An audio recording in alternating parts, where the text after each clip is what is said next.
Our down-to-earth team. After work, lazy Sundays or hot summer days, beer is the favorite alcoholic beverage in Europe and the Americas. But it generates a surprising amount of waste. In his brewery, Nicolas produces up to 12,000 litres of beer every week. We mix 50% wheat and 50% barley malt at 64 degrees Celsius. As ingredients ferment in boiling hot water, yeast, hops, grain bits and proteins build up at the bottom of the tank. Once we've extracted the sugars from the malt, which we need to make beer, what's left is a sludge, a leftover we don't need. In France, people drank more than 2 billion litres of beer last year alone, and all that brewing has generated more than 600,000 tonnes of beer sludge. That's the weight of 59 Eiffel Towers. Until recently, Nicolas gave his beer sludge to farmers as fertiliser, as food for their cows, or he simply threw it away. But he's found a new solution to recycle it. He gives it free of charge to agricultural engineers.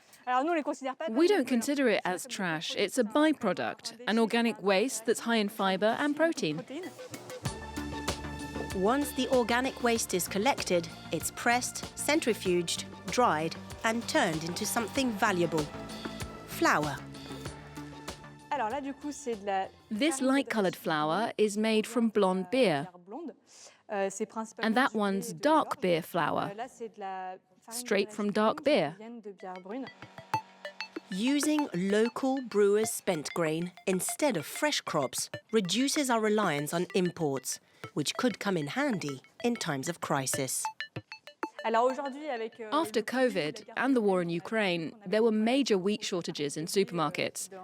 So it's great to be able to use this waste as raw material and turn it into the food of the future. Beer flour is still relatively unknown. For the first time in Paris, these bakers are using it in shortbread. They tested the new recipe in their lab and discovered it was surprisingly healthy. It's really good because it works almost like a filter.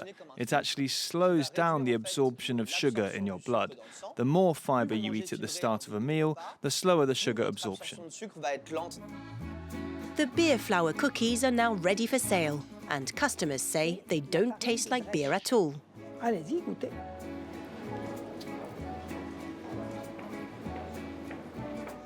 Love it. It has a great texture and you can really taste the grains. It's nice. Thanks to its health benefits, texture and recyclability, brewing waste is catching the eye of innovators worldwide. Some have turned it into cutlery, leather, even furniture. In this workshop in Nantes, northwestern France, these carpenters are using beer sludge instead of wood. You can mould it into any shape you want because when it's hot, it's like cake batter. And once it's set, it's hard as oak. Unlike trees, the barley used to brew beer is much more renewable. It's harvested every year. Frank's idea came from a student project, bringing together his three passions: carpentry, beer, and the environment. One day I was at the pub, obviously, and I thought, how awesome would it be to sit on what I'm drinking? That idea became my final project, and I took on the challenge. Frank collects beer waste from local breweries. His furniture is 100% made in France and can be recycled when damaged, giving brewers spent grain a third life.